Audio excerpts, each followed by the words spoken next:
friends are like old memories. They always remind you of your past, and we are reminding ourselves of the past episodes from this week of Good Company for the Best of Good Company with me, Hollie Taylor.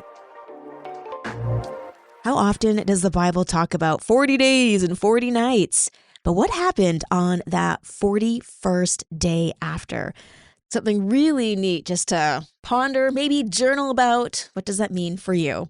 I'm Hollie Taylor, and we are talking about some of those movies that encouraged or inspired us in our faith, because we can use entertainment, media, technology for ways of sharing and spreading the story of the good word and Jesus. So, let's get to some of your text messages at 905-338-1250. This one is from Luke. He says he just watched I Can Only Imagine 2 as a new father. Wow, this really put things into perspective for him. So love that, Luke. Thank you for your message today. Taking a look at Ginny, she says, love the Chosen series. I mean, who doesn't? I just love seeing people playing Jesus, and it brings him to life for me. So yeah, I like that too, especially the way they portray him. Jonathan Rumi really brings him to light in a different way for me. I always thought of him walking around with like light coming off of him but no, he was just a man. But yet he was also the Son of God. And so I think he was funny. I do. I think he cared a lot. And I always wonder, what did his smile look like? Anyway, the musings of me, maybe you also have some of those same questions. One day, my friends, we will have those answers. I'm Hollie Taylor with a bit of a feel-good story for you. It made me smile. Can you imagine you're taking your dad out for supper and you win free oysters?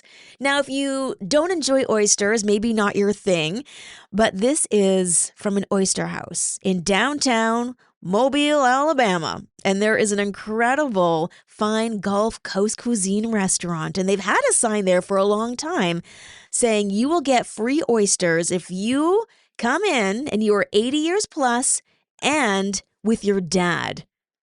Yeah, seems like a tall order, but this is exactly what happened. Finally, after years and years and years, this sign has come to fruition. Now, this father-son duo have been eating at this restaurant since 1972, and they decided that one day they would dine for free when their son was old enough. Talk about long-term goals here. So Jimmy turned 80, took his dad, Jim, 99 years young, and went to dine on their free oysters. This is an impressive goal.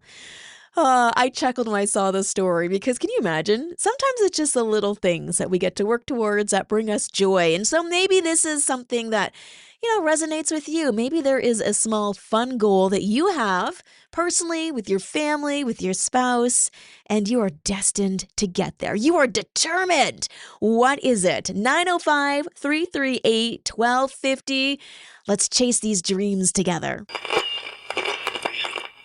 Two words I don't really put in the same sentence because I don't know if they fit, but worrying constructively seems a bit bizarre, doesn't it? But yet, apparently, it's a thing. We can worry constructively. But how? How do we do this? It seems very contradictory, doesn't it? Well, you can worry in a constructive way by being able to label the worry. So you can identify, why am I feeling like this? You can run a mental checklist of possible actions to deal with the problem. And if all possible actions have been taken, you can try to get into one of those states that reduces worry. So praying, pumping up some praise and worship music, taking some deep breaths, because worry happens. So how do you combat it? You can boost your mood with music, reading a good book, or changing up your surroundings. Also, you can count your blessings. These are things that are being noted by professionals. Gratitude. And yet we read this in the Bible. Count your blessings, name them one by one, and it can help curb the worrying. So can you worry constructively? For sure, there's things that are out of your control. So take a look, write it down. Can I control about this thing that I'm worrying about? Yes or no? Then choose your course accordingly. And because you feel like you're empowered, you'll feel a little less worried about it. So there you go. We are going to worry constructively moving forward. And hopefully you're not worrying about your commute. Let's take a look at that right now to hopefully help curb some of that worry. We're going into the archives today, and we are going to pull out some of those games from the 80s or 90s that we think should absolutely make a comeback. They were solid games. Text in 905-338-1250. This one I've actually never even heard of. It was an arcade racing game that Neil texted in. He said it was from the early 1980s. Pole Position. So I'm going to have to Google this one. Okay, here we go. The graphics are spot on for the 80s. It looks like just a random track. And yeah, wow, that is old school. Love this. Okay, what else? Some of the Atari games. Pitfall, says Paul. Linda says, do you ever remember playing Wonder Boy? I did not.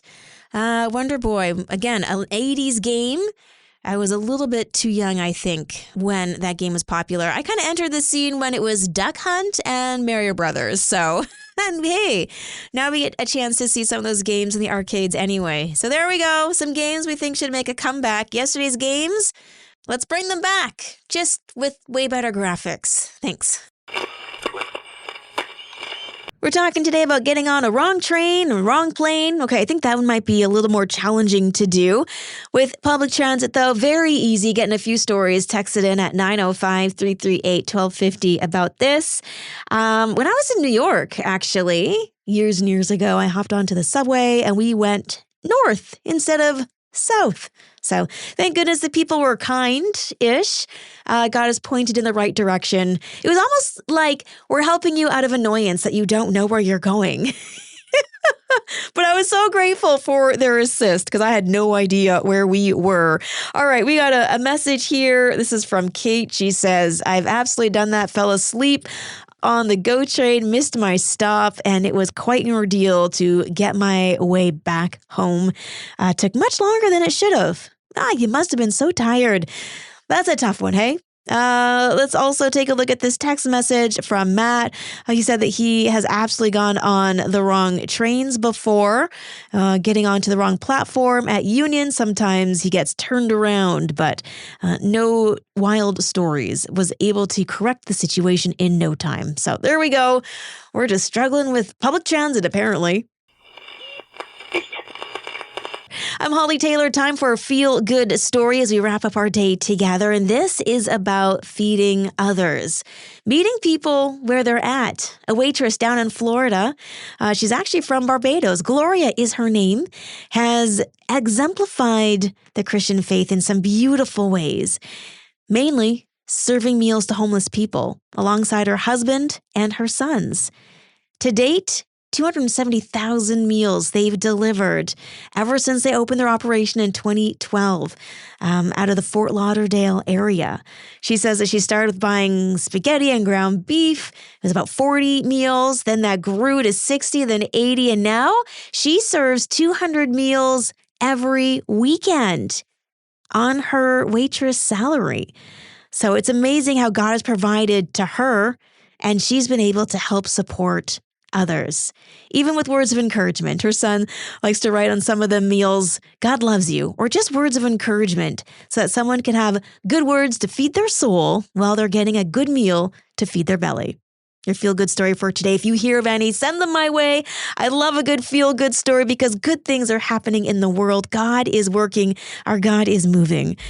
Well, that's a wrap. Those are our favorite memories from this past week. Join me for more Good Company live every weekday from 4:30 till 6 p.m. here on Joy Radio. Oh, and don't forget, you can also catch up by subscribing to our Joy Radio podcast. If you'd like to join in on the conversation, text 905-338-1250. Thanks for listening. We'll see you on Monday.